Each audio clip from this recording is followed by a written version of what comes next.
एक समय में हमारी दुनिया में डायनासोर का राज था। वे चलते थे जहाँ हम चल रहे हैं, इसी हवा में सांसें ली, इसी धरती पर लड़ाइयाँ लड़ी। लेकिन पृथ्वी पर मानव की उत्पत्ति कब और कैसे हुई, ये अपने आप में सोचने की बात है। बड़े विचित्र डायनासोर ने करीब 14 करोड़ सालों तक इस धरती पर राज किया। डायनासोर की कई हजार प्रजातियां थी। इनमें से कई शाकाहारी थे तो कुछ मांसाहारी, और कुछ डायनासोर बहुत शांत स्वभाव के थे और कुछ डायनासोर बहुत ही हिंसक और खतरनाक थे। ये उस समय के सबसे सफल जीव थे। लेकिन फिर अचानक ऐसा क्या हुआ, वो कौन सी घटना थी जिसने इनका नामो निशान ही मिटा दिया। तो आइए जानते हैं पृथ्वी पर मानव का जन्म कब हुआ। इसे जानने के लिए हमें करोड़ों साल पीछे जाना होगा और डायनासोर के उस अंतिम दिन को करीब से देखना होगा। तो आइए चलते हैं आज से 65 मिलियन साल यानी कि 6 करोड़ 50 लाख साल पीछे।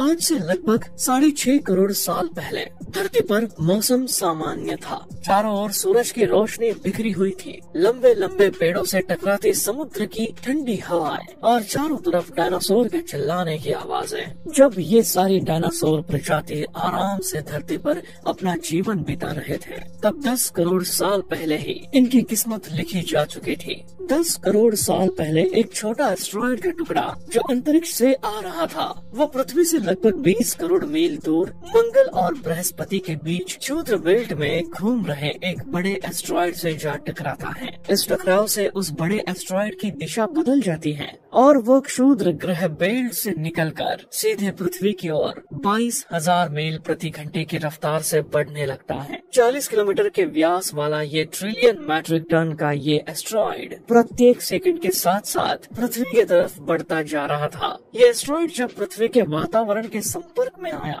तो इसकी रफ्तार एकाएक 70,000 किलोमीटर प्रति घंटा हो गई। पृथ्वी के वायुमंडल में घुसते ही घर्षण की वजह से ये एक भयानक आग के गोले में बदल गया। कुछ ही क्षण में ये एस्टेरॉयड सीखों की खाड़ी के पास जमीन से टकराता है और लगभग ये 35,000 डिग्री सेल्सियस ऊंचा वाला एक भयानक विस्फोट होता है। इस टकराव का विस्फोट लगभग 10 हाइड्रोजन बम के विस्फोट के बराबर था। ये विस्फोट इतना शक्तिशाली था कि इसके टकराते ही धरती की लाखों टन धातु अंतरिक्ष में चली गई, जिसके कारण जगह जगह डायनासोर का विनाश शुरू हो गया। धरती के महाविनाश की प्रक्रिया आरंभ हो चुकी। ठीक 40 मिनट बाद आग के गोले के रूप में वे धरती पर बरसने लगे। साथ ही धूल का एक बहुत बड़ा तूफान 6,000 किलोमीटर प्रति घंटे की रफ्तार से पृथ्वी की दूसरी तरफ मौत लेकर आ रहा था। धूल के बादल कई किलोमीटर मोटे थे, जिसके वजह से धरती पर सूरज की रोशनी पहुंच पाना असंभव हो गया। गर्म हवाओं का तापमान 100 डिग्री सेल्सियस से ज्यादा हो जाने के कारण धरती पर लगभग सभी पेड़ पौधों की आबादी जलकर खाक हो गई थी। ये महाप्रलय किसी अन्य जीव के लिए फायदेमंद साबित होने वाला था। धरती पर डायनासोर का अंत एक छोटी प्रजाति के लिए एक सुनहरा अवसर लेकर आया, और वो प्रजाति थी मैमल्स की। मैमल्स क्या थे और ये कैसे बच गए महाप्रलय से? आज से करीब 40 लाख साल पहले अफ्रीका के पूर्वी इलाके में एक नए पर्वत श्रृंखला का निर्माण हुआ, ईस्ट अफ्रीकन रिफ्ट वैली का। ये पर्वत यहाँ आने वाले मौसमी हवाओं के लिए एक अवरोध बन गई थी, और इस वजह से यहाँ के जंगलों में बारिश आनी बंद हो गई। यही इसी जंगल में रहते थे।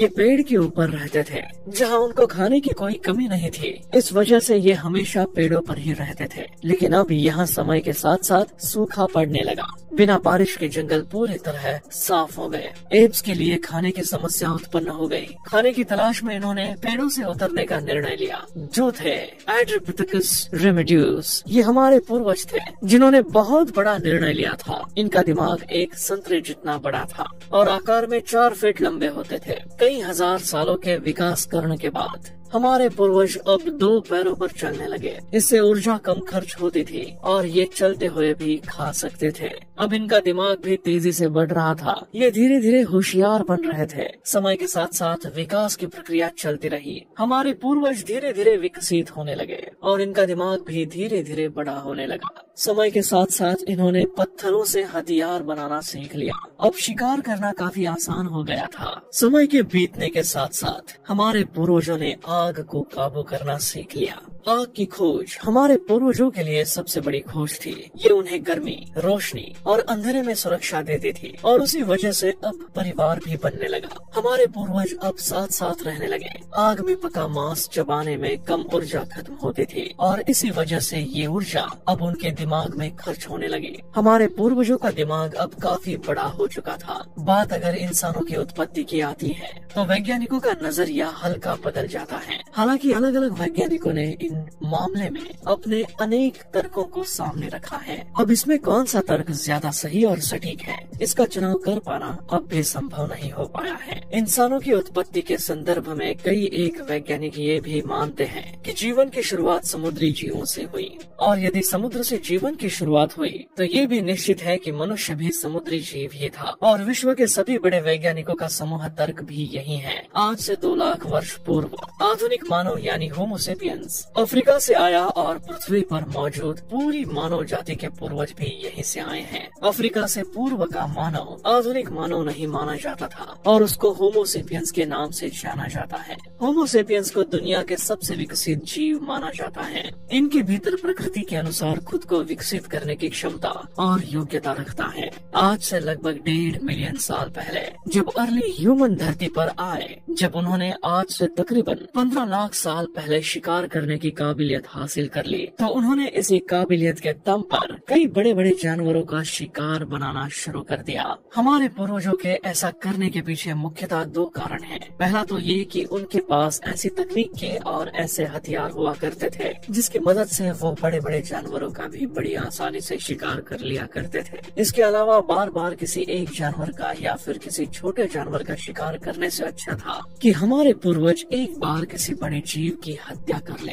इससे न सिर्फ हमारे पूर्वजों की एनर्जी बची बल्कि उन्हें अपने जीवन की बाकी क्रियाओं के लिए भी समय मिल गया है। अब इंसानों की उत्पत्ति के पहले क्या सिनेरियो था कि जितने भी जीव उस समय एग्जिस्ट करते थे वो एक नियमित मात्रा में ही रिप्रोडक्शन की प्रक्रिया को अंजाम दिया करते थे। धीरे धीरे इंसान हर बड़े जीव का शिकार करने लगा और अपने परिवार के पेट का पालन पोषण करने लगा। लेकिन एक समय ऐसा आया जब आज के समय से कई गुना बड़े जीव 150 मिलियन साल पहले खत्म होने लगे। आग और पत्थर से बने हथियारों की मदद से हमने खाने को पकाना और उसकी वैरायटी तैयार करना शुरू किया। आग ने एक तरह से बाहरी पेट का काम किया जो खाने को पकाकर पचाने के लिए तैयार करने का काम कर देती। इससे हमारे खाने में लगने वाला काफी सारा वक्त बचने लगा। जैसे चिंपांजी को ही ले तो वो अपने दिन का 50% हिस्सा खाने और उसे पचाने में लगाता है। जायंट पांडा को ले तो वो 10 से 12 घंटे खाता है और फिर पचाने में काफी वक्त लगाता है। जैसे जैसे हमने मांसाहार कम किया हमारी संरचना बदलने लगी। जबड़े और मूलर दांत छोटे हो गए।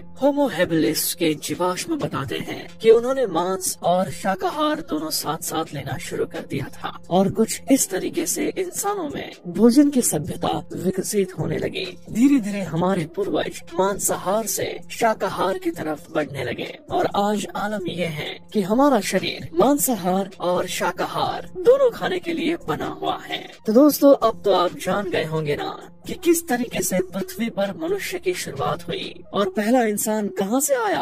आपको इस बारे में क्या कहना है आप हमें कमेंट करके जरूर बताएं। साथ ही वीडियो पसंद आई हो तो इसे अपने दोस्तों के साथ शेयर करें और अगर आप हमारे चैनल पर नए आए हैं तो हमारे चैनल को सब्सक्राइब करना ना भूलें।